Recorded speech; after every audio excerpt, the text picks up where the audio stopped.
मैं सिर्फ 2-3 मिनट में बताना चाहता हूं आपको कि हमारे इस एजेंडे में ये जो आजादी बचाओ आंदोलन का एजेंडा है उसमें बहुत महत्वपूर्ण एक ये काम है कि जो बार बार मैं मेरे व्याख्यान में कहता हूं कि करीब 34,000 कानून है, 33,735 कानून है जो अंग्रेजों के समय के हैं। उसमें ये टैक्स के कानून हैं, उसमें कुछ नए आने वाले हैं, ये जो वैट की बात चलती है, तो ये कानून को तो हटाना ही पड़ेगा। बिना हटाए तो आजादी नहीं आएगी, स्वराज्य भी नहीं आएगा।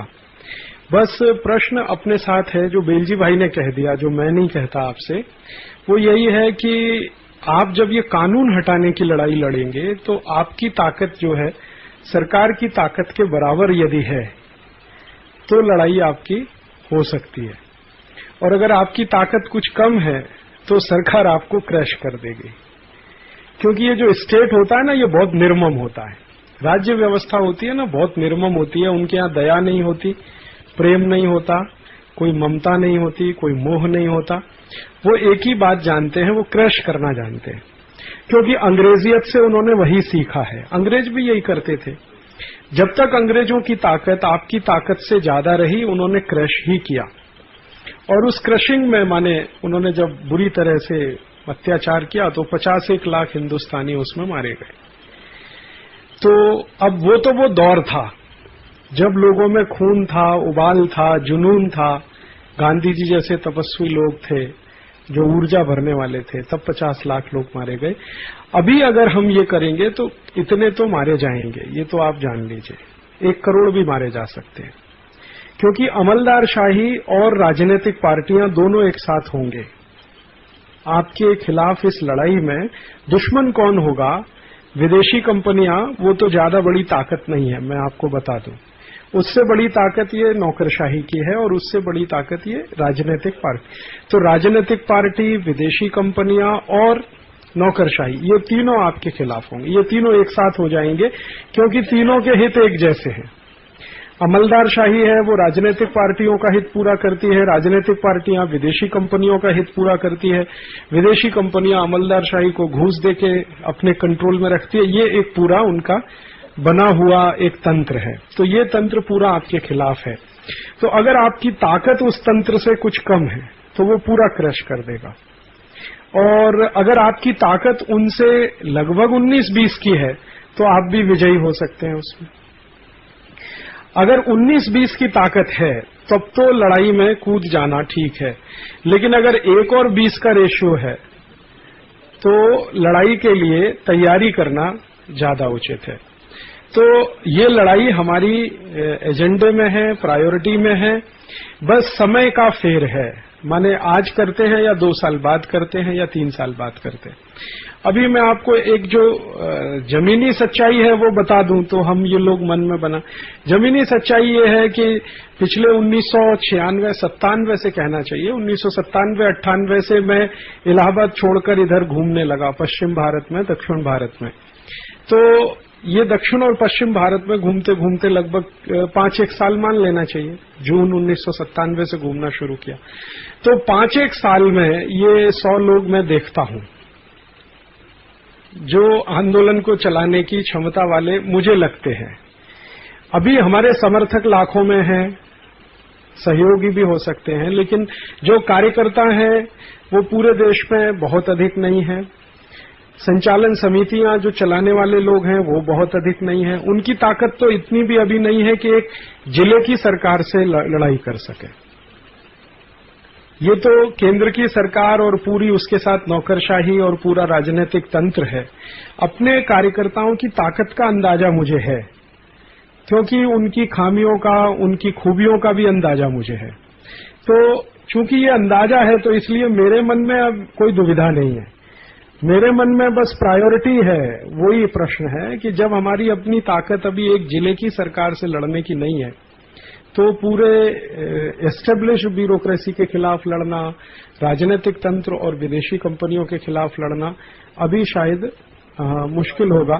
लेकिन हम 1-2 साल में कुछ ऐसा प्रयास करें कि ताकत थोड़ी बढ़ जाए हमारी, तो शायद हम वो जरूर सोच सकते हैं। अब ये प्रश्न है, मेरा ऐसा दूसरे तरह का मानना है कि इस तरह के प्रश्न तब उठाने चाहिए जब ताकत बढ़ जाए। बस इतनी सी बात है, इसमें असहमति कहीं नहीं है। जो 34,000 कानून है वो सब गलत है, स्वराज्य नहीं है, आजादी नहीं है, वो सब बात सही है, असहमति नहीं। बस प्रश्न यही है, उनको ऐसा लगता है कि हम ये प्रश्न उठाएं तो ताकत बढ़ जाएगी। मुझे ऐसा लगता है कि पहले ताकत बढ़ जाए तो ये प्रश्न उठाएं। और गांधी जी के बारे में जब हम कहते हैं तो गांधी जी के बारे में एक बात और सोच लाने चाहिए, बात कहते हुए तय करना चाहिए कि जब वो 1915 में आए यहां पर, 1914-15 में, तब से वो घूम रहे हैं पूरे देश में और 1930 में जाके नमक सत्याग्रह कर पाए। 15 साल लग गया उनको। 15 साल में उनके साथ नमक सत्याग्रह में जाने वाले 72 या 75 कार्यकर्ता, 78। तो 15 साल के लगातार भारत भ्रमण के बाद 78 कार्यकर्ता उनके साथ निकलने वाले थे। और हम लोगों को कितना समय लगेगा? हम में जबकि गांधी जी जैसी तपस्या नहीं है, उतनी तेजस्विता भी नहीं। हाँ, लेकिन मैं ऐसा मानता हूं कि गांधी जी को एक तकलीफ थी जिसकी हमें सुविधा है कि उनका जो मूवमेंट था वो फास्ट नहीं हो सकता था, क्योंकि पैदल जाना या बैलगाड़ी से जाना। हमारा मूवमेंट थोड़ा फास्ट हो सकता है। तो आप सब यदि थोड़ा इसको तेज करें, अभी तेज कैसे करना? तेज उसको ऐसे करना कि ये काम हमें करना है। ये तो पक्का है कि 34,000 कानून इस देश के रद्द कराने हैं, बदलवाने हैं, संविधान भी बदलवाना है। वो अपना जो घोषणा पत्र है उसमें बिल्कुल स्पष्ट है। अब प्रश्न है कि इसको करना है तीव्रता के साथ। तो मेरा 1-2 सुझाव है, आप अगर मान लें सब लोग तो ये जल्दी हो सकता है।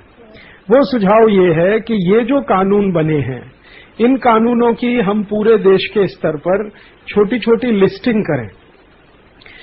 ये लिस्टिंग कुछ ऐसी जैसे उन्होंने 3-4 कानूनों का उदाहरण दिया ना, ऐसे और भी आप जानते होंगे 10 कानून होंगे, 50 होंगे लोकल लेवल पे। उनकी एक सूची बनाए, वो सूची लोगों के पास जाए। लोग हैरान परेशान होते हैं, लेकिन उसका कंबाइंड इफेक्ट नहीं है उनके ऊपर। किसी एक कानून से होते हैं, कोई 2 से होता है, कोई 5 से होता है। एक साथ यदि उनको ये समझा सके कि देखो ये 25,000 है या 30,000 है या 5,000 है या 500 है या 50 है, तो उनके मन में थोड़ी ताकत ज्यादा होगी विरोध करने की। एक दूसरा, हम ये बात को लेके हिंदुस्तान के सभी संगठन के पास जाएं। जितने भी व्यापारिक संगठन हैं, जितने भी तकनीकी संगठन हैं, जितने भी सामाजिक संगठन हैं, सांस्कृतिक संगठन हैं, उनके पास इस बात को लेके जाएं। और जैसे जैसे आप इस बात को लेके जाएंगे, उनकी सहानुभूति हमारे साथ हो सकती है। देखिए, आंदोलन में, संगठन में कार्यकर्ता बहुत ज्यादा हो, ये इतना महत्वपूर्ण नहीं है, लेकिन आपके प्रति सद्भावना सबसे ज्यादा हो, वो सबसे ज्यादा महत्वपूर्ण है।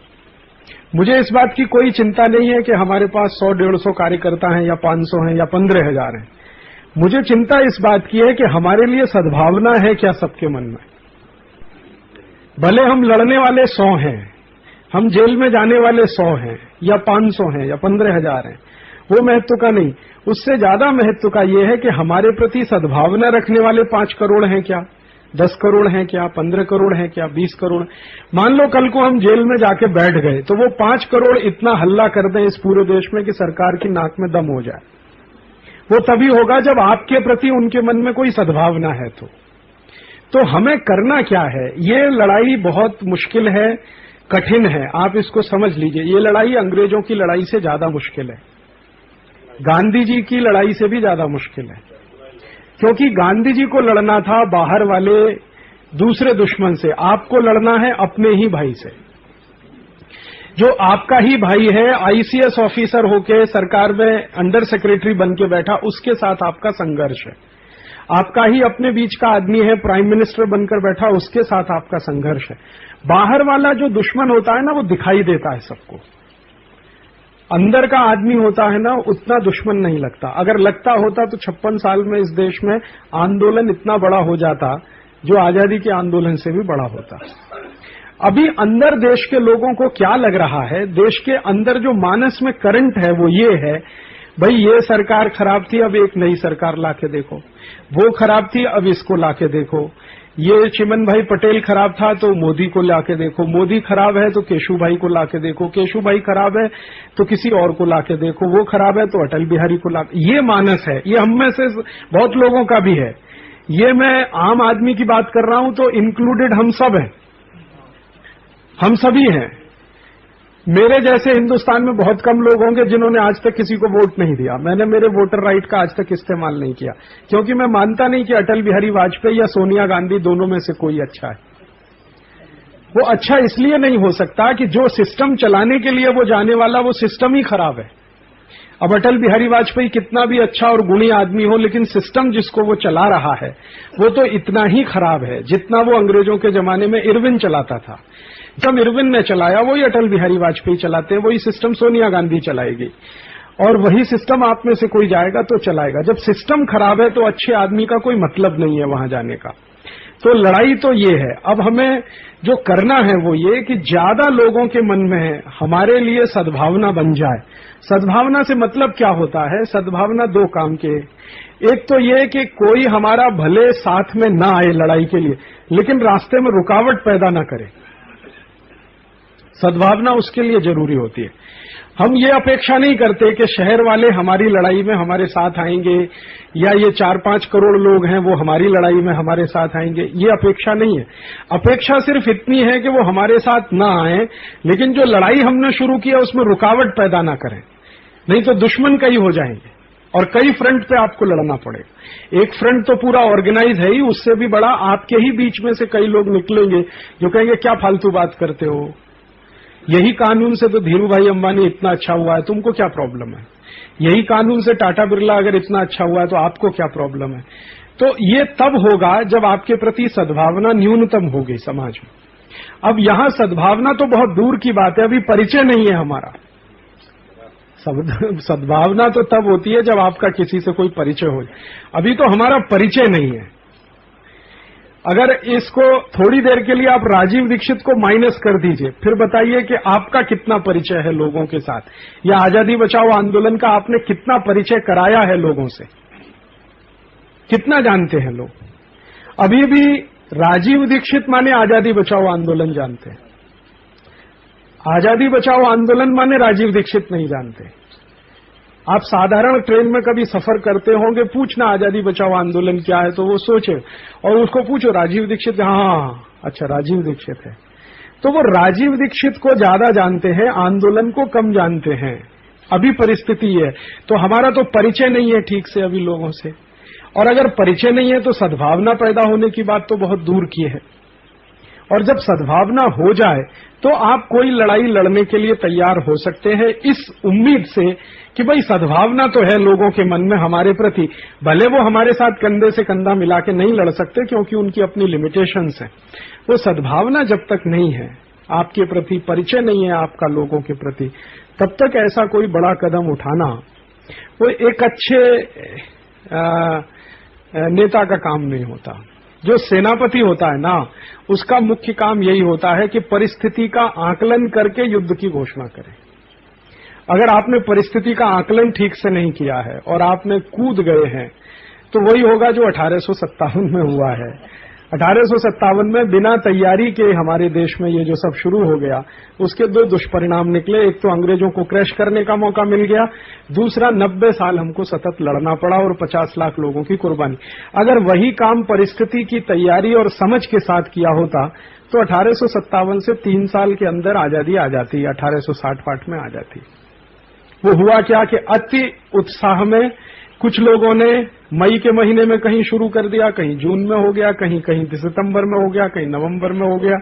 बहुत ही अनऑर्गेनाइज लेवल पे सब चला, और वही थोड़ा ऑर्गेनाइज हुआ 1942 में, हालांकि ज्यादा ऑर्गेनाइज तब भी नहीं हुआ था। परिणाम आ गया उसका। वो जितने लोग 1857 में मर गए उतने 1942 में नहीं मरे। 1942 में तो अंग्रेजों की हालत खराब हो गई थी गिरफ्तार करने में, लेकिन 1857 में क्रैश करने में भी उनको कोई तकलीफ नहीं थी, क्योंकि ऑर्गेनाइजेशन कमजोर था। क्योंकि कोई ऑर्गेनाइजेशन नहीं होता है तो ऊपर वाले को क्रैश करने के लिए रास्ता मिलता है। तो अभी तो हम में शक्ति आ जाए, सबसे बड़ी बात तो हमारी अपनी शक्ति की है। हम में अपनी शक्ति आ जाए, थोड़ा आत्मविश्वास आ जाए, हमारा थोड़ा परिचय समाज से हो जाए, समाज के मन में हमारे प्रति सद्भावना हो जाए, तो ऐसे काम करने के लिए हम बिल्कुल फिट होंगे। और अगर ये तैयारी किए बिना जाएंगे तो उसमें यही होने वाला है। देखिए, मैं आपको बताऊं, बेली भाई जो बात करते हैं ना ये जो वैट का है, वैट का मैं एक कहानी सुनाता हूं आपको। हम लोगों ने बंबई में बड़ा विरोध किया, कई जगह मैंने जाके लोगों को प्रयास किया, और बंबई में बड़ा एक सफल काम हुआ कि 25-26 संगठन व्यापारियों के बन गए। अब वो संगठन ने मुझे वायदा किया था, आप जो कहेंगे हम करेंगे, आप जो कहेंगे हम करेंगे, आप आज बोलेंगे तो हम सब घर छोड़ के रात को 12 बजे सड़क पे। 3 दिन बाद मैंने उनसे कहा कि परसों से जेल भरो शुरू करना है। तो वहां 3 कार्यकर्ता थे, एक सुशील अजमेरा, एक राजू भाई बोरीवली के, और एक और कोई थे।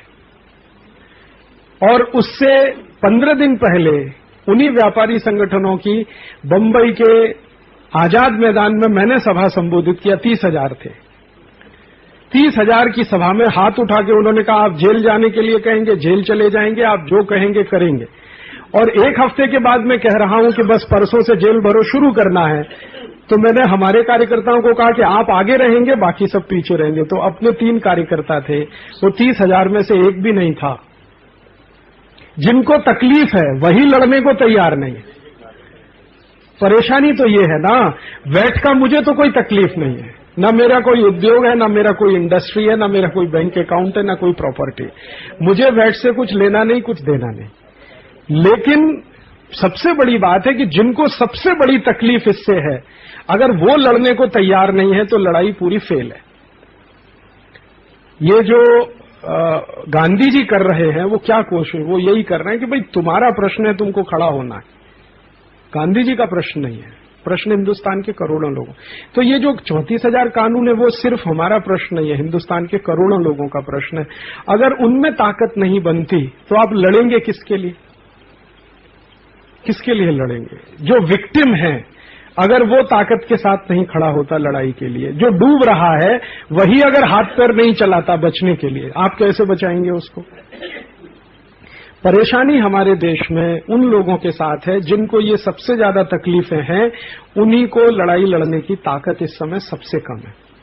और जिनको तकलीफें सबसे कम है उनको लड़ाई लड़ने की ताकत बहुत है, लेकिन हमारी उनके साथ कोई वार्ता नहीं है, कोई संबंध नहीं है, कोई संवाद नहीं है।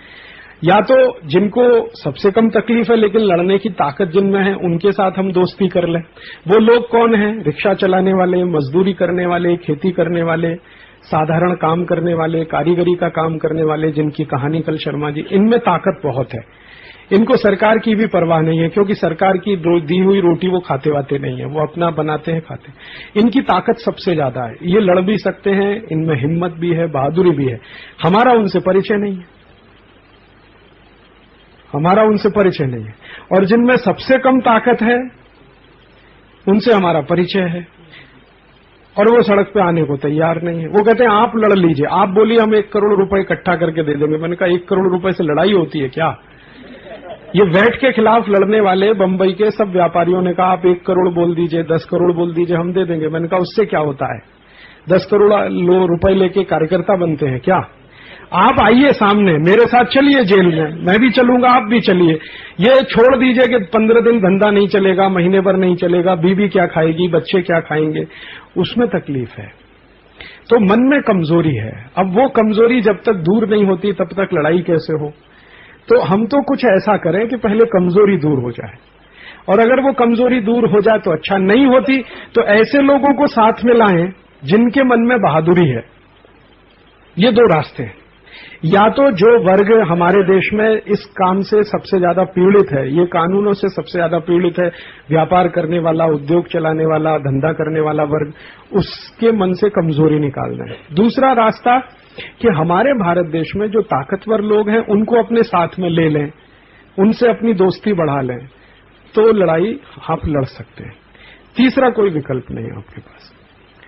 माने फिलहाल जो आजादी बचाओ आंदोलन के कार्यकर्ता हैं, उनकी ताकत से तो एक जिले की सरकार भी नहीं बदली जा सकती। हमें अपनी हैसियत, अपनी स्टेटस हमें मालूम रहनी चाहिए। इसमें कोई दुखी होने की बात नहीं है कि हमारी ताकत आज इतनी नहीं है कि हम एक जिले की सरकार भी बदल सकें, लेकिन हमारी वास्तविकता हमें ध्यान रखनी चाहिए। अभी सिर्फ इतना ही हुआ है पिछले 2-3-4 साल में कि कुछ लोगों को ये जानकारी हुई है कि आजादी बचाओ आंदोलन जैसा कुछ हो रहा, वो भी कुछ लोगों को, शायद 1-8 करोड़ लोगों को ये जानकारी हो गई होगी, वो भी पिछले 3-4-5 साल में। उसमें से कुछ लोग कार्यकर्ता बन गए हैं, कुछ सहयोगी बन गए हैं, कुछ समर्थक बन गए हैं। इस तरह की कैटेगरी में हैं 3 लोग। अब ये थोड़ा ज्यादा लोगों को जानकारी हो जाए, 10 करोड़ को हो जाए, 15 करोड़ को हो जाए, तो शायद ज्यादा लोग आ जाएंगे, सहयोगी भी होंगे, समर्थक। आप समझ लो भारत सरकार के पास 3.5 से 4 करोड़ लोग हैं आपको क्रश करने के लिए। उसमें आर्मी भी है, पुलिस भी है, जेल भी है, जेल के ऑफिसर्स भी हैं, उनके सेक्रेटरीज हैं, उनके सारे सेक्रेटरीज के नीचे काम, लगभग 3.5 से 4 करोड़ लोग हैं सरकार के पास। तो आपके पास कम से कम 2.5-3 करोड़ तो हों। तो 19-20 का भी होगा तो हो सकता है कि थोड़ा लोगों में हमारे प्रति सद्भावना होगी और इधर लोग भले कम होंगे, लेकिन शायद लड़ाई जीत लेंगे। हारी हुई लड़ाई के लिए प्रयोग करना, वो मुझे कुछ अभी पड़ता नहीं है, समझ में नहीं आता। क्योंकि पिछले 50 साल में कई लोगों ने ये हारी हुई लड़ाई लड़ी है और उसका दुष्परिणाम हम सबने देखा है। एक बहुत बड़ा दुष्परिणाम हमने जयप्रकाश जी के आंदोलन में देखा है। वो एक हारी हुई लड़ाई थी और इतनी खराब स्थिति हो गई है कि अब लोगों ने आंदोलन पे विश्वास करना बंद कर दिया है। वो कहते हैं जब जेपी नहीं कर सके तो आप क्या कर लेंगे। और जेपी क्यों नहीं कर सके? जेपी यही इसलिए नहीं कर सके कि जल्दबाजी कर गए थोड़ी। लोगों की ताकत खड़ा होना शुरू हुई थी, उसके पहले वो कूद गए और थोड़ा इंदिरा गांधी से पर्सनल वो हो गया। अब ऐसी लड़ाई में पर्सनल का कुछ मतलब नहीं होता। लड़ाई सिद्धांत की थी लेकिन व्यक्तिगत बना दिया। इंदिरा गांधी ने चैलेंज कर दिया, उन्होंने उसको स्वीकार कर लिया। इंदिरा गांधी यही चाहती थी कि ये मेरे चैलेंज को स्वीकार करें, स्ट्रैप में फंसे, फिर इनको तोड़ना आसान हो जाएगा। तोड़ दिया उसने। 2-2.5 साल भी सरकार नहीं चला पाए वो सब लोग जो संपूर्ण क्रांति की बात करते थे इस देश में, या पूरे देश की व्यवस्था परिवर्तन की बात करते थे। अच्छे लोग थे। उनमें से एक जॉर्ज फर्नांडीज हैं जो अभी रक्षा मंत्री बन के बैठे हैं, एक लालू प्रसाद यादव हैं जो बिहार में हैं आपकी आंखों के सामने। इसी तरह का प्रयास विनोबा जी ने किया था। लैंड रेवेन्यू एक्ट के ही प्रश्न को लेकर वो सब शुरू हुआ था, लेकिन उसका क्या हश्र है वो आपकी आंखों के सामने है। पवनार आश्रम में जाके कभी भी वस्तु स्थिति से परिचित हो सकते हैं। आज तो स्थिति ये है कि भूदान में जो जमीन आई थी उस पर लोग कब्जा करके बैठे हैं और उसको बेचने का काम, उस पर कॉमर्शियल बिल्डिंग्स बनाने का काम पूरे देश में हो रहा है, जो जमीन ली गई थी कभी किसी बड़े काम। तो अगर ऐसा ही एक फेलियर एक्सरसाइज करना है जैसा 50 साल में हुआ है तो जरूर कर सकते हैं। मेरा मन ऐसा कहता है कि जो गलतियां इन लोगों ने की हैं कम से कम हम उससे सीख लें। इन लोगों की गलतियां सबसे बड़ी यही थी कि पूरी तैयारी के बिना कूद गए और उसका रिजल्ट वही निकलना था, क्योंकि सरकार की ताकत आपसे बड़ी थी और आपसे बड़ी ताकत जब तक उनकी रहेगी तब तक आप उनको चुनौती देंगे तो हास्यास्पद ही होगा। आप उनके बराबर की ताकत ले आइए तो आप कर सकें। मैं कई बार ऐसा मानता हूं कि एक राज्य में भी कुछ हम लड़ने की ताकत खड़ी कर लें ना, एक राज्य में भी, तो फिर हवा बन जाती है, फिर ताकत आ जाती है। लेकिन अगर आपके पास एक जिले के बराबर की भी ताकत ना हो तब इस समय ऐसी किसी लड़ाई की तैयारी और उसमें कूद जाना वो शायद उतना अनुभव से हम यही सीख सकते हैं, जो दूसरों के अनुभव हैं उससे यही सीख सकते हैं। तो अभी हम क्या करें? अभी सबसे पहले फर्स्ट प्रायोरिटी में ये जरूर करें कि ये जो कानून हैं गलत हैं, खराब हैं, हमारे गुलाम हैं। इन कानूनों के बारे में लोगों को ज्यादा से ज्यादा जानकारी दें, थोड़ा उनका परिचय कराएं, इससे हमारे बारे में उनके बारे में एक दूसरे से परिचय हो जाए, थोड़ा हमारा उनका संबंध बन जाए, थोड़े धीरे धीरे लोगों की संख्या बढ़ना शुरू हो जाए, ताकत थोड़ी आ जाए लोगों में, इतनी ताकत तो आई जाए कि कल को सरकार क्रैश करे तो हम हमारी व्यवस्था चला सकें। क्योंकि सरकार वहां पकड़ेगी जहां जहां आप कानून से दबे हुए हैं, तो उतनी स्थिति आप ऐसी बना सकें कि भाई कानून का भले कुछ हो जाए, लेकिन अभी नहीं तो क्या होगा। इमरजेंसी लगाई इंदिरा गांधी ने, ज्यादातर लोग माफी मांग के बाहर आ गए उसमें। हमको तो ये नहीं करना है ना। इमरजेंसी लगी, अधिकांश लोग लिखित माफी मांग के बाहर आए उसमें से। तो आपके खिलाफ भी ऐसा होगा तो फिर आप जो है लिखित माफी मांगेंगे तो मैं जेल में अपना सिर पीटूंगा कि किन के दम पे मैंने ये कर लिया। तो वो तो नहीं करना है ना। तो अगर इमरजेंसी भी लग जाए, सरकार क्रैश करने पे उतर जाए, फिर भी हम टिके रहें 5 साल 7 साल 10 साल, तो विजय हो जाएगी, उसमें कोई परेशानी नहीं। लेकिन हमारी अपनी सीमाएं हैं, हमारी अपनी परेशानियां हैं, वो सब देखते हुए मैं ये कहता हूं।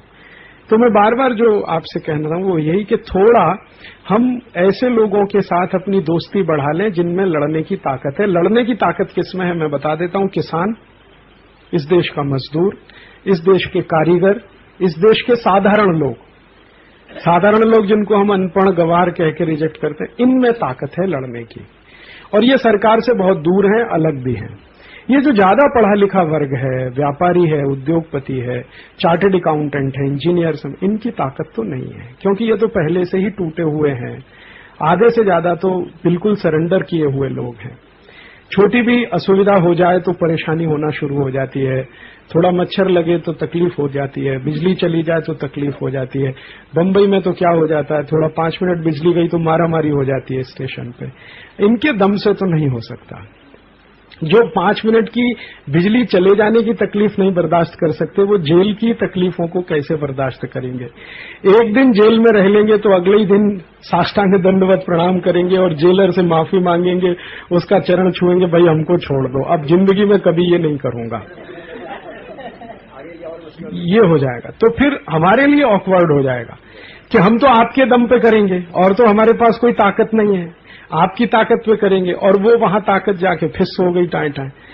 तो मेरे लिए तो फिर ये मुश्किल हो जाएगी कि आने वाले समय में कोई दूसरा आदमी किसी दूसरे राजीव दीक्षित पे विश्वास नहीं करेगा, वही हो जाएगा उसमें। तो जरूर ये करना है, ये आप मन में रखिए कि ये करना है, क्योंकि इसके किए बिना छुटकारा नहीं। लेकिन समय की प्रतीक्षा करिए। कई बार समय भी होता है ना, उसका भी कैलकुलेशन किया जाता है। गांधी जी को एक आंदोलन से दूसरे आंदोलन तक जाने में मिनिमम 10 साल लगता था। 1920-21 में असहयोग किया, 1930 में जाके नमक सत्याग्रह किया। अब उनको जैसे 10 साल लग जाता था, आप भी तो जरा 10 साल लगा दीजिए अपना। तो अगर आपने 10 साल लगा दिया तो ये मुश्किल नहीं है, हो जाएगा। गांधी जी में और आप में बस एक ही है कि उनको वो सुविधाएं उपलब्ध नहीं थी जो आपको हैं। उस समय कैसेट्स नहीं होते थे, उस समय सीडीज नहीं होते थे, MP3 नहीं होते थे, माइक नहीं होता था, बैलगाड़ी से जाना होता था, मुंह गला फाड़ के चिल्लाना पड़ता था, मीटिंगें बहुत छोटी होती थी, एक गांव से दूसरे गांव। ये सब उनके साथ, ये हमारे साथ नहीं है। हम चाहे तो रेलगाड़ी से जा सकते हैं, चाहे तो जीप से जा सकते हैं, माइक हमारे पास है, सीडीज हमारे, तो सुविधाएं हमारे पास बहुत हैं। तो बिना सुविधा के अगर उनको 10 साल लगा और तपस्वी आदमी को 10 साल लगा जो अफ्रीका से सब करके आए थे, अगर भारत में कुछ ऐसी खास बात है कि काम यहां तुरंत नहीं होता, जल्दी नहीं होता, धीरे धीरे होता है। इस देश का आदमी बहुत सहनशील है, इसलिए समय लगता है उसको। ये 10-12 साल के अनुभव से मुझे समझ में आया कि इस देश के आदमी को किसी चीज की जल्दी नहीं है, बिल्कुल जल्दी नहीं है। इस देश का बिल्कुल जल्दी नहीं है, क्योंकि मान्यता वैसी है ना कि अगला जन्म भी तो पड़ा है कुछ करने के लिए। सब यही जन्म में थोड़ी करना है, अगले जन्म में भी करना है। तो चूंकि जल्दी नहीं है, अब यूरोप में ऐसा नहीं होता, यूरोप में बिल्कुल उल्टा होता है। वहां हर आदमी को जल्दी है, क्योंकि जीवन एक ही है, इसी जीवन में सब करना है, तो जल्दी है। हमको जल्दी नहीं है। अब चूंकि ये जल्दी नहीं है सामान्य आदमी के मन में, तो वो अपनी ही स्पीड से चलेगा। आप उसको कितना भी डंडा मारोगे, फटकारोगे, वो नहीं करने वाला। अच्छा, आदमी की तो छोड़ दो, हमारे कार्यकर्ताओं की बात करता हूं, कितना धीमे धीमे काम करते हैं वो मैं जानता हूं। कितना धीमे धीमे हमारे कार्यकर्ता काम करते हैं, जिनके मन में कुछ करने की ललक है, उनको मैं जानता हूं। तो एक बाहर वाले आदमी की मैं क्या बात करूं।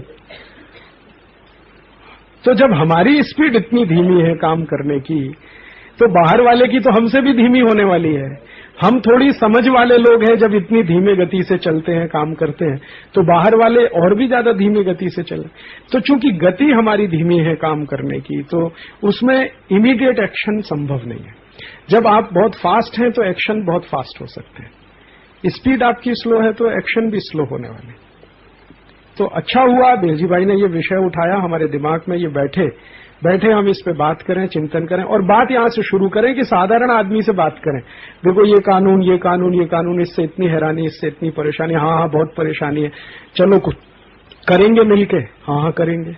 तो जैसे जैसे ये करेंगे मिलके करने वाले लोग इकट्ठे होते जाएंगे, ताकत आपकी बड़ी हो जाएगी।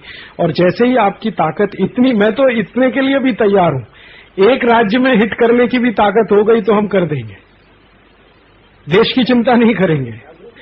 एक राज्य में भी अगर हो गया, कर्नाटक में, महाराष्ट्र में, गुजरात में, तो हम कर देंगे।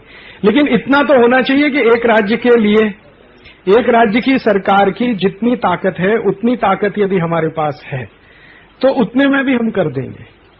हम ये उम्मीद नहीं करेंगे कि पूरे देश में हो जाए, लेकिन एक राज्य में तो हो जाए। एक राज्य से मतलब कि उस राज्य के सभी गांव में कम से कम आपका एक सहयोगी, एक समर्थक, एक सद्भावना रखा हुआ आदमी तो हो जाए। भले सक्रिय कार्यकर्ता आपके पास 100-200 हो, लेकिन हर गांव में आपका एक समर्थक, एक सहयोगी तो हो, इतनी व्याप्ति तो हो। तो कम से कम क्या होगा कि जब हम एक्शन लेंगे और उसके विरोध में कुछ होगा तो वो कम से कम सद्भावना तो रखेगा, ईश्वर से प्रार्थना तो करेगा, बगल के गांव में जाके हमारे लिए कुछ व्यवस्था में तो थोड़ी मदद करेगा। क्योंकि अगर आप कल जेल के अंदर जाते हैं सबके सब, तो जो रनिंग आपके इंस्टीट्यूशन है उनको चलाने के लिए लोग चाहिए, वो सभी ठप हो गए। सरकार तो यही चाहेगी कि आपका सब काम ठप हो जाए। 2-3 साल अगर कोई काम ठप हो जाता, मशीनरी में जंग लग जाता, फिर आगे कुछ नहीं होता। तो वैसी ही एक परिस्थिति हमारे सामने भी आएगी।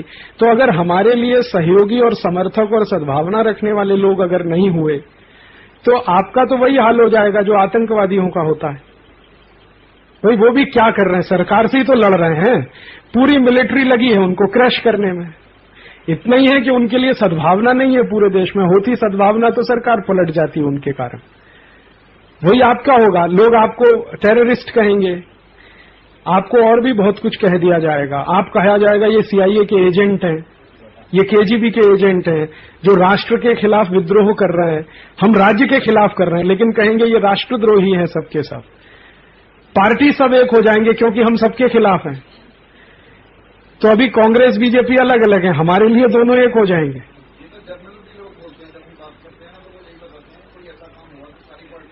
हाँ, तो आपके खिलाफ पार्टी जाने वाली है, ब्यूरोक्रेसी आपके खिलाफ जाने वाली है, मल्टीनेशनल्स आपके दुश्मन पहले से ही बनकर बैठे हुए हैं। टाटा बिरला डालमिया के मन में आपके प्रति कोई सद्भावना नहीं है क्योंकि वो उनके कोलैबोरेटर हैं, और इधर जो साधारण आदमी है उससे हमारा कोई परिचय नहीं है। तो किसके दम पे लड़े? या तो चलो टाटा बिरला डालमिया हमारे साथ होते हैं, उनके दम पे हम लड़ सकते हैं, या तो ब्यूरोक्रेसी हमारे साथ होती, उनके दम पे लड़ सकते हैं, कोई पॉलिटिकल पार्टी होती, उनके दम पे लड़ सकते हैं। कोई तो आपके साथ नहीं है बैकअप के लिए।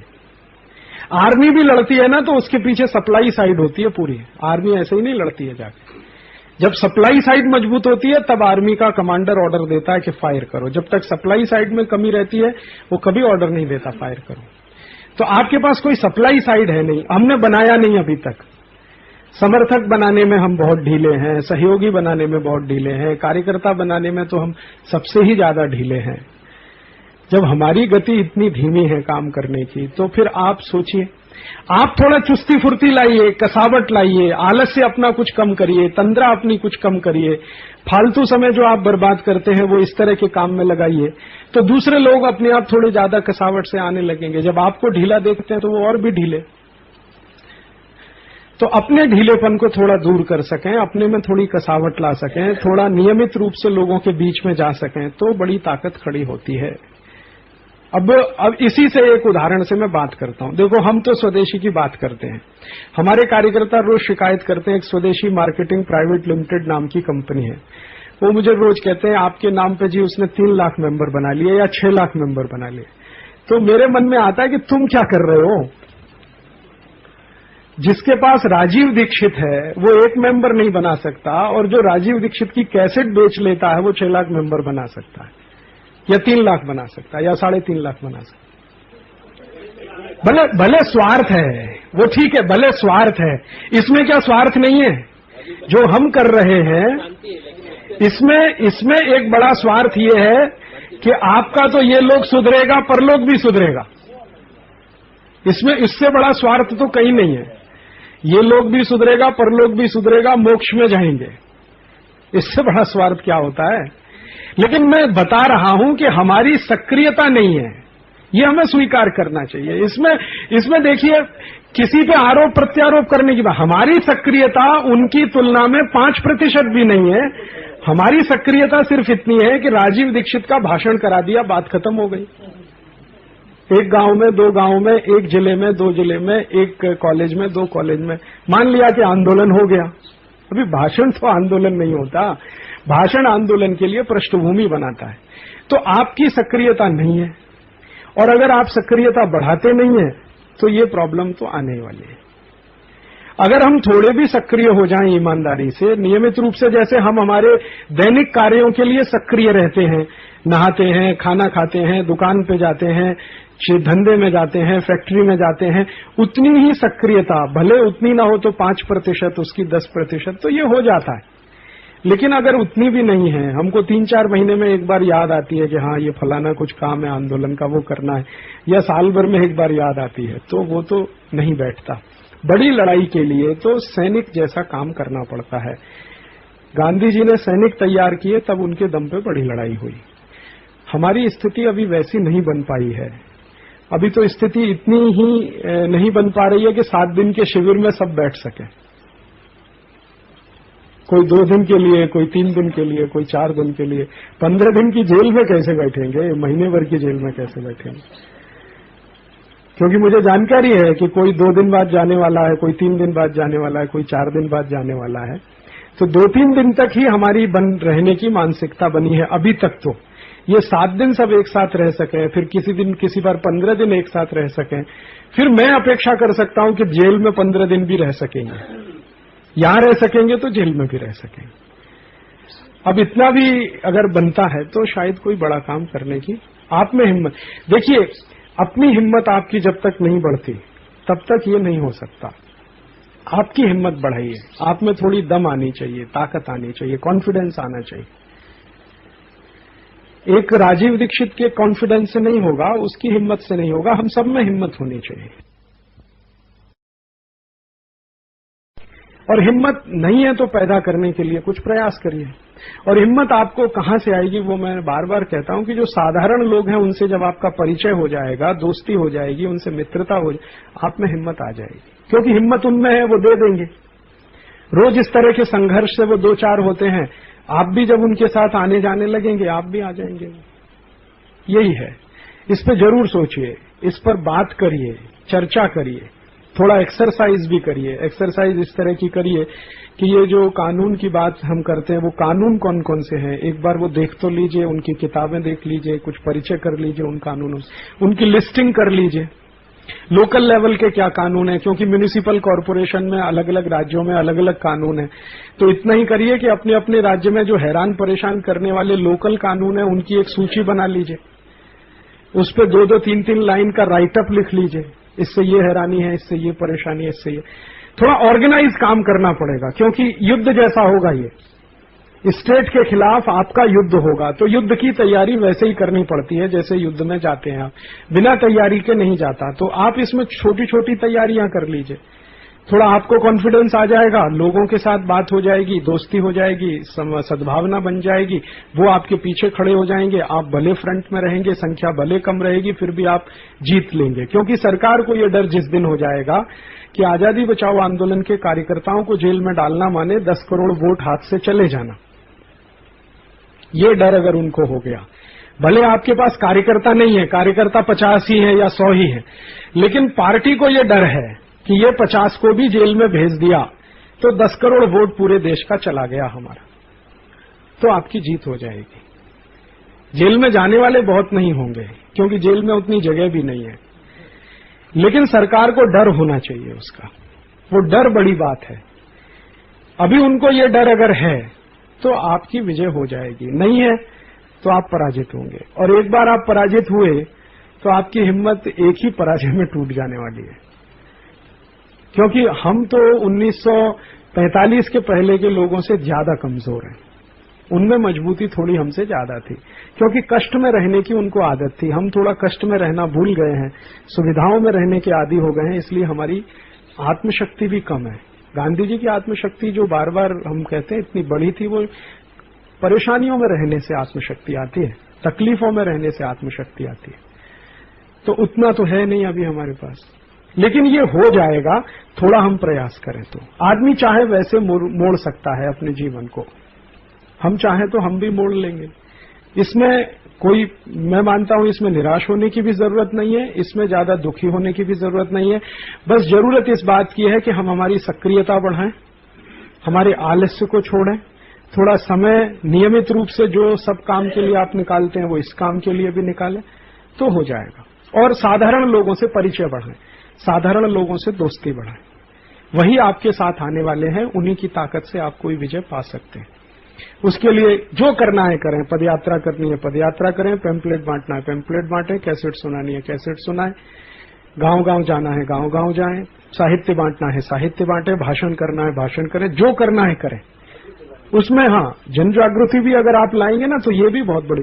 मैं साधारण लोगों को ये माहिती नहीं है कि किस कारण से हमें दुख है। 90% लोग ये मान के बैठे हैं कि हमारा भाग्य खराब है इसलिए हम दुखी हैं। हमने पुराने जन्म में कोई पाप किया होगा तो उसका भोग कर रहे हैं। तो कानून की मालूमात अगर आप करा दें लोगों को, जो मालूमात उनको नहीं है अगर वो आप करा दें। अब जैसे ये वैट का है, वैट का सरकार को वापस लेना पड़ा, उसका सबसे बड़ा कारण ये था कि वैट के विरोध में जानकारी 2-3 महीने के अंदर पूरे देश में फैल गई। अब 2-3 महीने के अंदर वो जानकारी पूरे देश में फैल गई, सभी व्यापारी एसोसिएशन के पास जानकारी आ गई, बिल बनने से पहले उसका ड्राफ्ट लोगों के हाथ में आ गया, तो वो हो गया। सरकार को वापस लेना पड़ा कि अभी हम 2005 के बाद सोचेंगे इसको लाना है कि नहीं लाना। अगर ऐसे ही सबके बारे में माहिती पूरे देश में हो जाए तो बहुत तेजी से सरकार पीछे हट जाती है। सरकार में भी ज्यादा दम नहीं है, ये भी आप जान लीजिए। जितनी दम अंग्रेज सरकार में थी उसका तो 10 छटाक भी इसमें नहीं है। जो अभी सरकार, ये बहुत डरी हुई सरकार है, बहुत कमजोर सरकार है। लेकिन बस इतना ही है कि माहिती वाले लोग ज्यादा हो गए, उसी दिन सरकार इस सबको बदल देगी। हो सकता है जेल भी नहीं जाना पड़े, आपने बस ऐलान कर दिया, उतने में सरकार कहेगी अच्छा जी बताइए अभी नया कानून क्या बनाए हम। ये भी हो सकता है। ताकत उसमें भी ज्यादा नहीं है, ताकत हम में भी ज्यादा नहीं है, लेकिन इतना जरूर है कि जन जागृति जो होनी चाहिए इस काम के लिए वो बहुत कम है लोगों में। अगर थोड़ा आप कर सकें तो हो जाएगा। वो तो कैसे तो निकल जाएगी, लेकिन मेरा ये कहना है कि थोड़ा थोड़ा आप उसको जानने की कोशिश करें, क्योंकि बात तो आपको करनी है। तो मैं बार बार बेलजी भाई आते हैं, वो ये कहते हैं संविधान ही कम से कम देख लीजिए देश का, उसमें आपको क्या क्या खराब लगता है उतनी जानकारी हो जाए। फिर कुछ कानून है उसमें क्या क्या खराब लगता है। कानून की सब किताबें बाजार में उपलब्ध हैं, 30, 35, 40 रुपए से लेके 200-250 रुपए के बीच में है। नहीं है तो वकीलों से कुछ दोस्ती कर लीजिए, अपने बीच में कुछ वो बता देंगे। लिस्टिंग कर लीजिए, एक लिस्ट तो बना लें कि मान लो गुजरात में ये 1000 कानून हैं जो लोगों को हैरान परेशान करते हैं, कर्नाटक में ये 2000 कानून है जो हैरान परेशान करते हैं, बंबई में ये 500 कानून है जो हैरान परेशान करते हैं, या कोई भी कानून। तो ये कानून के बारे में अगर आप थोड़ी थोड़ी भी माहिती कर लेंगे तो इससे आपका आत्मविश्वास आएगा। अभी तो मैंने कह दिया 34,000 कानून है, आपने सुन लिया मान भी लिया, लेकिन देख तो लीजिए वो 34,000 ही है या 35,000 है या 40,000 है या 32,000 है, उतना तो कर लें। थोड़ा अपने लेवल पे ये करना शुरू करेंगे ना तो थोड़े दिन में हो जाएगा। ये असंभव ये कुछ भी नहीं है, दुनिया में कुछ भी असंभव नहीं होता। जो 2 सबसे ज्यादा असंभव बातें दुनिया में कही जाती थी कि ईस्ट और वेस्ट जर्मनी कभी एक नहीं हो सकते, वो हो गए। जो और भी उससे बड़ी असंभव बात कही जाती थी वो ये कि यूरोप के देश कभी एक नहीं हो सकते, वो भी हो गए। 12-13 देशों ने मिलकर कॉमन यूरोपियन करेंसी बना लिया, मार्केट बना लिया, अब पार्लियामेंट बनाने जा रहे हैं, कल आर्मी भी बना लें। दुनिया में सबसे ज्यादा असंभव मानी जाने वाली बातें थी ये कि यूरोप कभी एक नहीं हो सकता, क्योंकि यूरोप के सभी देश एक दूसरे के विरोधी, सबने एक दूसरे पे हमले किए हैं। स्पेन ने पुर्तगाल पे किया, पुर्तगाल ने स्पेन पे किया, इटली ने फ्रांस पे किया, फ्रांस ने इटली के खिलाफ किया, इंग्लैंड वाले फ्रांसीसियों को गाली देते हैं, फ्रांसीसी इंग्लैंड वालों को गाली देते हैं, सब एक दूसरे के खिलाफ घृणा से भरे हुए। इतनी ही घृणा है जितनी भारत और पाकिस्तान में, शायद उससे भी ज्यादा। फ्रांस में आप जाएं तो ये महसूस कर लेंगे कि हर फ्रांसीसी के मन में अंग्रेज के प्रति कितनी घृणा है और हर अंग्रेज में फ्रांसीसी के प्रति कितनी घृणा है। उतनी घृणा के बावजूद ये सब एक हो सकते हैं, जो असंभव लग रहा है तो ये भी असंभव नहीं है, ये भी संभव है, लेकिन उसके लिए प्रयास करना है। जर्मनी को भी एक करने में बहुत प्रयास हुआ है और उसमें 30-40 साल लग गए हैं, तब जाके दोनों एक हुए हैं। कॉमन यूरोपियन मार्केट बनाने में भी इतना समय लगा है उनको, तो हमको भी थोड़ा समय लगेगा। समय को लगा के थोड़ा सा ये करके, दिशा क्या है वो मैंने बताया।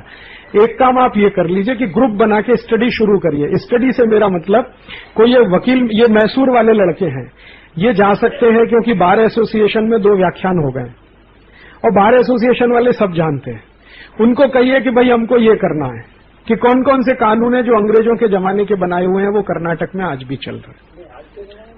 आज वाले कर लो, आज वाले कर लो। 1950 के बाद से कितने ऐसे कानून है जो हैरान परेशान करते हैं। ये वकील आपको बता देगा, कोई भी वकील बता देगा ये कानून ये परेशानी करता, वो कानून ये परेशानी करता, वो उसकी लिस्ट बना लो। लिस्ट के आधार पर लोगों से चर्चा शुरू करो। वो चर्चा जो है वो लोगों को आपसे जोड़े। फिर लोगों को अच्छा आप ये बात करने वाले हैं, चलो हम भी आपके साथ हैं, चलो हम भी आपके साथ। ये बिल्कुल सही है। कोई लोग स्वदेशी पे हमारे साथ नहीं होंगे लेकिन इस विषय पे साथ आ जाएंगे, तो इस पे आ जाएंगे साथ, लेकिन उनके साथ चर्चा तो हो, विचार तो हो, बहस तो हो। अभी जैसे हमने एक सूची निकाली, क्या स्वदेशी क्या विदेश, ऐसी सूची निकाल दो जिले स्तर पर कि ये कानून है जो हैरान परेशान करते हैं, ये कानून को हटाने का है।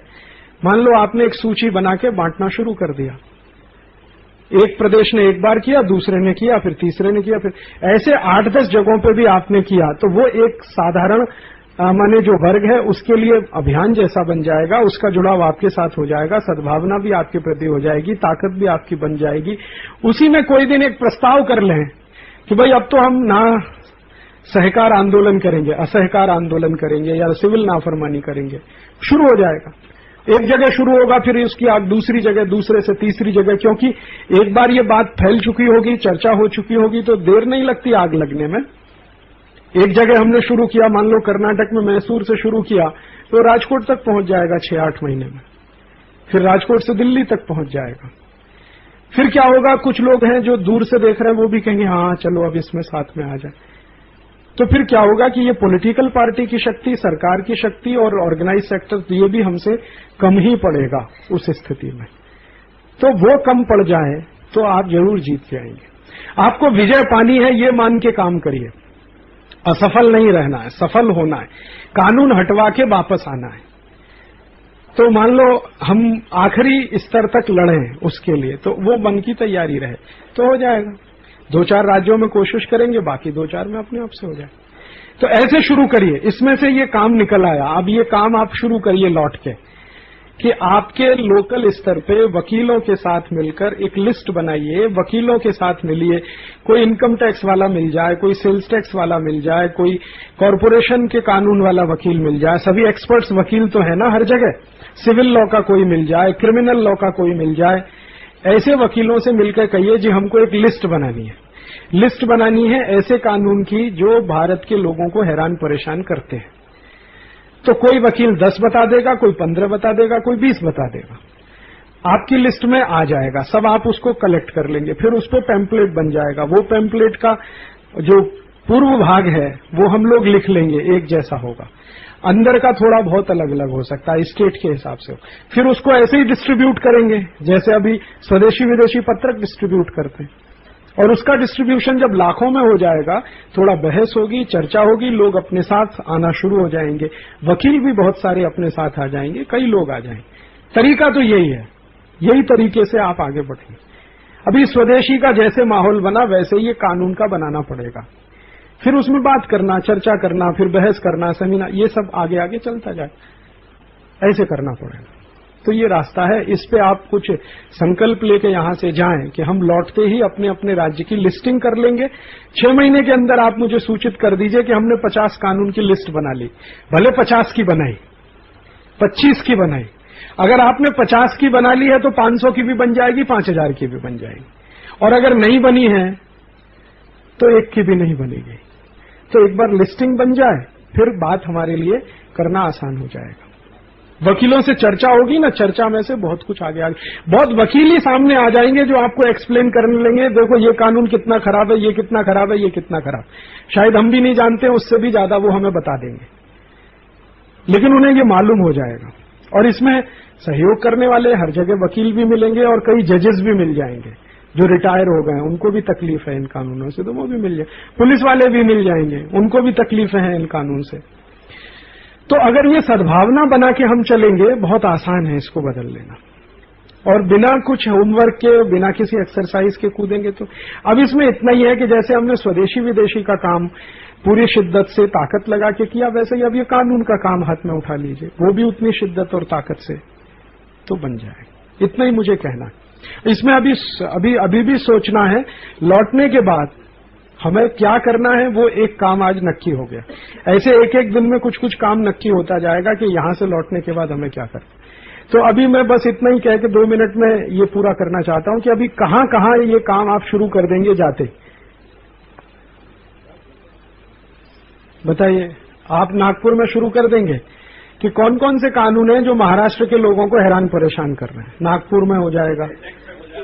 गुजरात में आप सेल्स टैक्स का कर लेंगे, है कर्नाटक में नहीं, जिले के हिसाब से बताइए। मैसूर में कर देंगे, आपके शिमोगा में कर देंगे, चलिए आप इलाहाबाद में कर देंगे, ठीक है। आप अपने संबल मुरादाबाद में, आप उड़ीसा में कालाहांडी में, आप चेन्नई में कर देंगे, ठीक है। तो 15-20 जिले हो जाएंगे। अगर ये 15-20 जिले में आपने लिस्टिंग कर ली, आप कर लेंगे कानपुर वानपुर में, आप कर लेंगे वहां पे राजसमंद में, तो अगर 20-25 जिले में ये हो गया तो फिर स्टेट में भी हो जाएगा, वो तो बढ़ता जाएगा।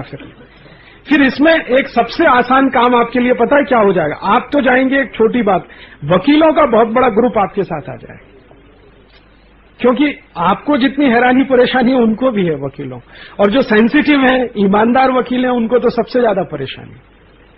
तो वो फिर आपका ज्यादा काम तो वही कर देंगे, एक्सपर्टाइज तो उनके पास है ना, ज्यादा काम तो वही कर दे। फिर आप उनसे कहोगे आप जी एक पुस्तक लिख के दे दो, एक आम आदमी को समझ में आ सके, ये सब काम वो लिख भी देंगे। फिर उसको छपा के फिर गांव गांव बांटने का काम, ओपिनियन बनाने का काम, प्रेस के साथ बात करने का, अखबारों के साथ बात करने का, ये जैसे जैसे चर्चा में आएगा वैसे वैसे ये जागृति बढ़ेगी, सद्भावना बढ़ेगी, सहयोग बढ़ेगा। आपके प्रति 2 साल में 3 साल में ऐसा माहौल हो जाएगा कि आप 2005 में जेल भरने की बात करें, भले हम सब जेल में चले जाएं, लेकिन हमारे पीछे हल्ला करने वाले, सरकार को हैरान परेशान करने वाले लोग बहुत हों, तो सरकार सरेंडर भी कर देगी। इसमें कोई बड़ी ये वैट का तो उदाहरण हमारे सामने है ना। जितनी तेज जागृति फैली वैट के बारे में, उतना ही जल्दी सरकार ने सरेंडर किया। ये तो आप सब जानते हैं ना, ये तो 2-4 महीने पुरानी बात है, ज्यादा पुरानी। एक एक मुख्यमंत्री ऐसे बोलता था कि सवाल ही नहीं उठता कि मैं वैट लागू न करूं। ये छत्तीसगढ़ वाले बताएंगे कि दिग्विजय सिंह और ये अजीत जोगी फूंकार मार मार के कहते थे कैसे हो सकता है कि वैट लागू न हो।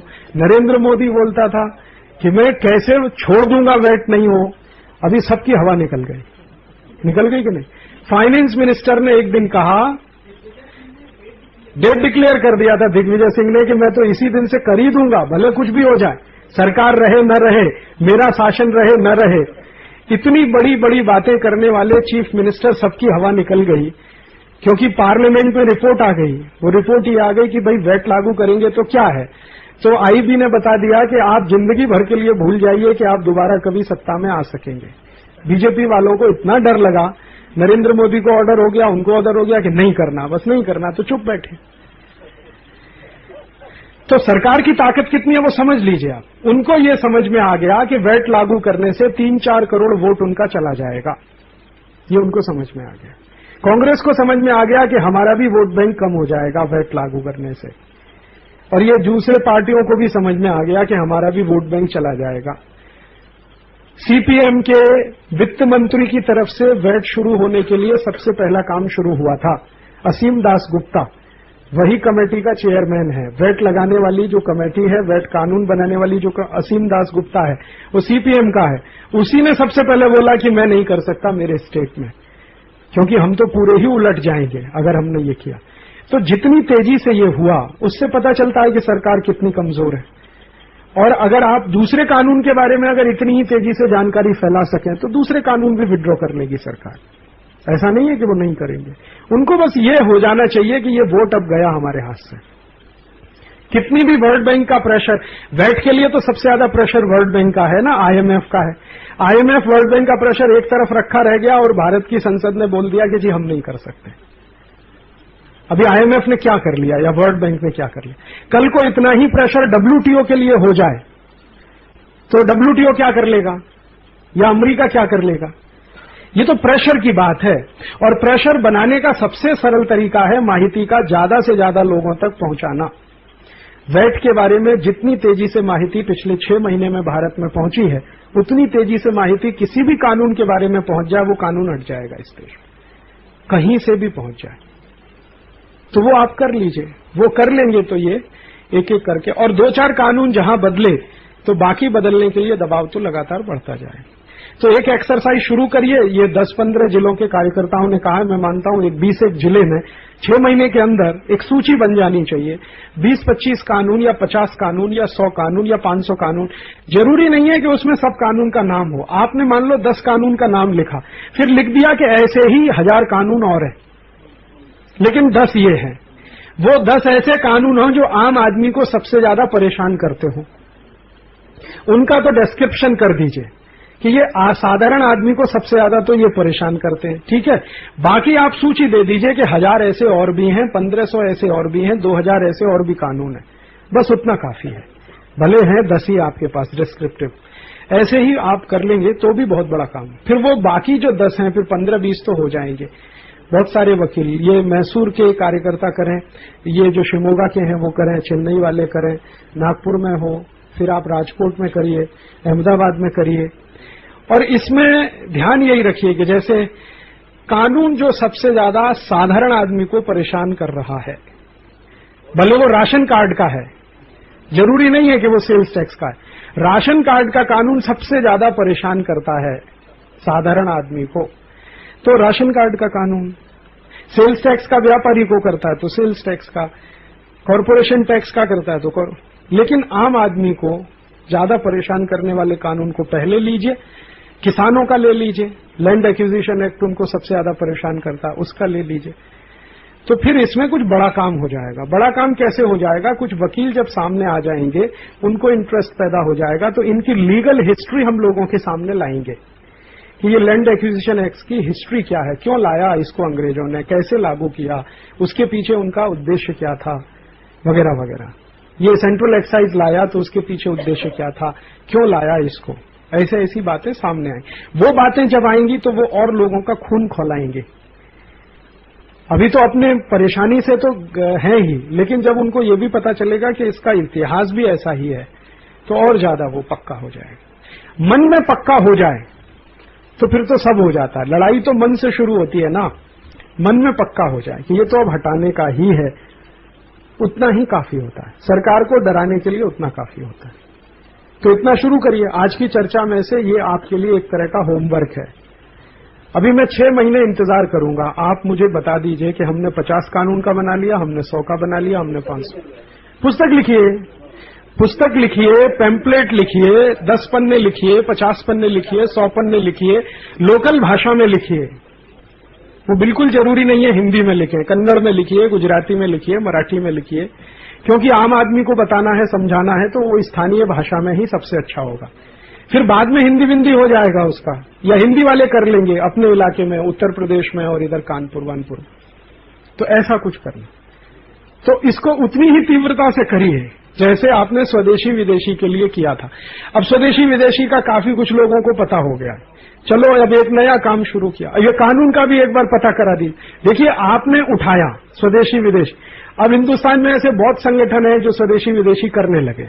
कोई अच्छा कर रहा है, कोई खराब कर रहा है, लेकिन करने लगे ना। कोई स्वार्थ के लिए कर रहा है, कोई परमार्थ के लिए कर रहा है, लेकिन करने लगे। कल को आप जब ये कानून का उठा देंगे तो ऐसे 100 संगठन और आ जाएंगे जो ये करने लगेंगे। फिर तीसरा कुछ और उठा देंगे, शिक्षा का उठा देंगे तो और 100 संगठन आ जाएंगे, करने लगेंगे। तो ऐसे कोई दिन ऐसा हो जाएगा कि 500-700 संगठन यही करने लगेंगे, तो फिर ताकत आपकी बहुत हो जाएगी। भले वो आजादी बचाओ आंदोलन के नाम से नहीं करेंगे, अलग अलग नाम से करेंगे, लेकिन उनमें सूत्रबद्धता, कॉन्टिन्यूटी हो जाएगी, और वो कॉन्टिन्यूटी सरकार को डराने के लिए काफी होगी। अच्छा, ये भी यही करते हैं, ये भी यही करते हैं, अच्छा कर्नाटक में भी हो रहा है, आंध्र में भी हो रहा है, राजस्थान में भी हो रहा है, तो फिर तो आईबी वाले रोज तो रिपोर्ट देते ही हैं। तो सरकारों को सोचना ही पड़ेगा। ये टैक्सेशन के नियम भी बदल सकते हैं, बहुत कुछ बदल, लेकिन ये विषय अभी तक हुआ नहीं है।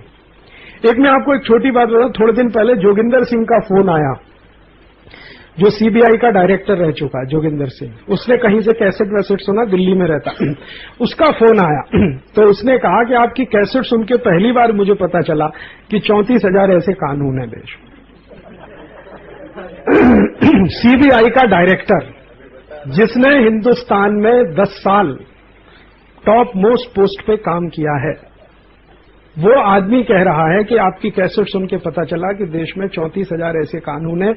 मुझे तो आज तक न किसी प्रधानमंत्री से इस पर चर्चा हुई, न किसी प्रधानमंत्री के कैंडिडेट से चर्चा हुई, न लीडर ऑफ द अपोजिशन से हुई, न कोई पॉलिटिशियन से हुई, कोई बात ही नहीं करता इसके बारे में। और उस आदमी ने ईमानदारी के साथ ये बात फिर इंडिया टुडे में कही और इंडिया टुडे ने उसका कैप्शन छापा जोगिंदर सिंह के नाम से। हाँ, तो अब जब सीबीआई डायरेक्टर की ये स्थिति है, जिसके कंट्रोल में आप समझ लो कितना बड़ा, तो आम आदमी की सोचो ना क्या होगा। हमारे एक मित्र है जो आईपीएस ऑफिसर हैं, लखनऊ में आईजी हैं। थोड़े दिन पहले उनके घर मीटिंग हुई थी, नाम नहीं लेता क्योंकि अभी वो सर्विसेज में है। वो एक दिन अकेले में मुझे यही कह रहे थे कि इंडियन पुलिस एक्ट में आपने जो कहा कि राइट टू ऑफेंस हर एक पुलिस ऑफिसर को है, राइट टू डिफेंस किसी को नहीं है। मैंने इस पे 15 दिन सोचा और मैं मानता हूं ये सही है। 15 दिन लगा उस आदमी को ये स्वीकार करने में कि पुलिस ऑफिसर को राइट टू ऑफेंस है और पिटने वाले को राइट टू डिफेंस नहीं है। उसने कहा कि मैंने आपको पहली बार जब ये सुना तो मैंने माना ही नहीं कि ऐसा हो सकता। फिर उन्होंने सोचने के बाद वो कहता हाँ बात सही है आपकी कि पूरे कानून का निचोड़ है कि उसको राइट टू ऑफेंस है और किसी को राइट टू डिफेंस नहीं है। तो मैंने कहा अब आप इसका विरोध करिए। तो उन्होंने कहा वो तो तभी होगा जब मैं रिजाइन करूं, क्योंकि मैं इसी एक्ट से संचालित हूं, आईपीएस ऑफिसर उसी एक्ट से संचालित। लेकिन उसने ईमानदारी से इतना जरूर कहा कि आपकी इस बात को मैं फैलाऊंगा जरूर, ये जो यहाँ की ब्यूरोक्रेसी है इसमें फैलाऊंगा, सेक्रेटरी से बात करूंगा, मेरे नीचे जो डीआईजी है उनसे बात करूंगा, आपकी कैसेट की डबिंग करूंगा, उनको सुनाऊंगा, ये करूंगा वो करूंगा। अब वो कितना करते हैं वो एक अलग बात है, लेकिन वो आदमी ने ये स्वीकार किया। सीबीआई का जोगिंदर सिंह ये स्वीकार करता है। तो आप जान लीजिए कि इसकी जानकारी हिंदुस्तान में 0.0001% लोगों को भी नहीं है कि ये कानून और नियम से हमें कोई हैरानी परेशानी होती है, और यही हमको हैरान परेशान करते हैं। अब जब इतनी कम जानकारी है तो फिर लड़ाई थोड़ी मुश्किल है। तो उसमें पहला चरण तो यही है जनजागृति का, दूसरा चरण सद्भावना बनाने का, तीसरा चरण ओपिनियन बनाने का, चौथा चरण सीधे लड़ाई लड़ने का। तो 4 चरण की ये लड़ाई है। अब ओपिनियन बनाना और उसके पहले जागृति लाना, दोनों के लिए आपको ये करना पड़ेगा। लिस्टिंग करना, सूची बनाना, सूची को छपाना स्थानीय भाषा में, कानून की पुस्तक लिखना, पेम्पलेट बनाना 8 पन्ने का, 10 पन्ने का, 20 पन्ने का, उस पर चर्चाएं हो जगह जगह, लोग क्या कहते हैं, लोगों की ओपिनियन, वो सब जब होने लगेगा तो थोड़े दिन में आप जैसे 150 संगठन और भी आ जाएंगे, तो आपकी ताकत ऑटोमेटिकली ज्यादा होगी। उनके साथ मिलकर कोई एक एजिटेशन शुरू हो सकता है कि भाई अब जब तक ये कानून बदलेगा नहीं हम तो जेल में ही रहेंगे, चलो जेल भरो करो, ऐसा कुछ होगा उससे। तो संघर्ष फिर शुरू हो जाए, तब तक संघर्ष की तैयारी करिए। यही है। समझ आया हम सबको, बात बैठी है दिमाग, तो बात बैठ गई है तो अब ये कर लेना है। अब ये मैं आपको याद नहीं दिलाऊंगा, 6 महीने बाद आपकी चिट्ठी आ जानी चाहिए, भले पोस्ट कार्ड कि हमने इतने कानून का लिस्टिंग कर लिया, इतना भर चिट्ठी आ जाए। वकीलों की मदद से हो जाएगा, उसमें कोई मुश्किल नहीं। और हर जगह आपको ऐसे अच्छे वकील मिल ही जाएंगे जो इससे भी ज्यादा मदद करने को तैयार होंगे। जैसे ही वो जानेंगे अच्छा आप ऐसा कुछ करना चाहते हैं, वो सामने से आएंगे, हमारे पास ये है, हमारे पास ये है। कई वकील मिल जाएंगे अलग अलग हाई कोर्ट्स में जो आपको पूरा हिस्ट्री बता देंगे एक एक कानून का, और वो भी समझा देंगे। फिर वही आपके साथ स्पोक्समैन भी हो जाएंगे, उन्हीं के भाषण आप करा सकते हैं जगह जगह। फिर और ज्यादा ऑथेंटिसिटी आ जाएगी फिर उसमें कि देखो एक वकील बोलता है, ये जज बोलता है, ये बोलता है, सिर्फ हम नहीं बोलते, बाकी भी लोग बोलते हैं, तो ये अच्छा होगा। हाँ, देखिए जिले स्तर पे मैंने इसलिए कहा कि आप जो ज्यादा फंक्शनल हो सकते हैं वो अपने जिले में ही हो सकते हैं, इससे ज्यादा फंक्शनल आप नहीं हो पाएंगे। प्रदेश का मैं कहता तो बोझा ज्यादा होता आपके ऊपर, तो जिले का इसलिए कहा। हर एक जिले में डिस्ट्रिक्ट बार एसोसिएशन है। कोई जिले ऐसे हैं जहां हाई कोर्ट भी है, अब जैसे ये इलाहाबाद वाले, इनके पास हाई कोर्ट की सुविधा है। ये जबलपुर से आए हैं, जबलपुर वालों को शायद हाई कोर्ट की सुविधा है। इसी तरह से राजकोट में तो शायद नहीं होगा, लेकिन अहमदाबाद वालों को हाई कोर्ट की सुविधा है। इसी तरह से चेन्नई वालों को हाई कोर्ट की सुविधा है, बेंगलोर वालों को हाई कोर्ट की। तो जहां पर हाई कोर्ट की सुविधा है तो ये तो थोड़ा बड़ा कर लेंगे, लेकिन जहां डिस्ट्रिक्ट कोर्ट है वो तो छोटा ही कर पाएंगे।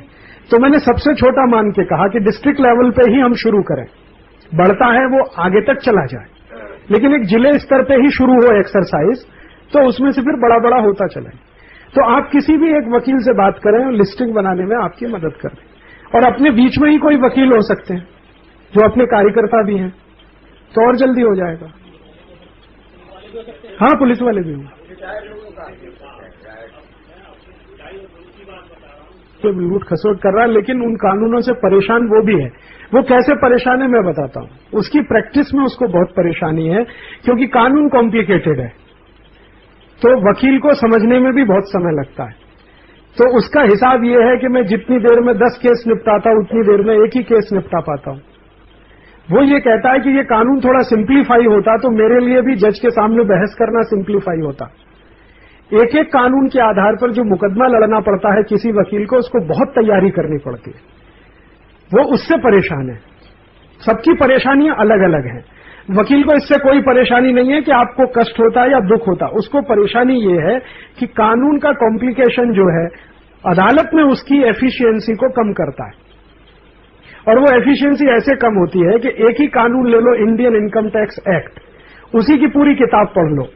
तो अच्छे अच्छे वकील कहते हैं कि 40 साल से हम ये प्रैक्टिस करते हैं, लेकिन समझता नहीं है अभी भी ये इंडियन इनकम टैक्स एक्ट इतना कॉम्प्लिकेटेड है। सेंट्रल एक्साइज एक्ट और भी कॉम्प्लिकेटेड है।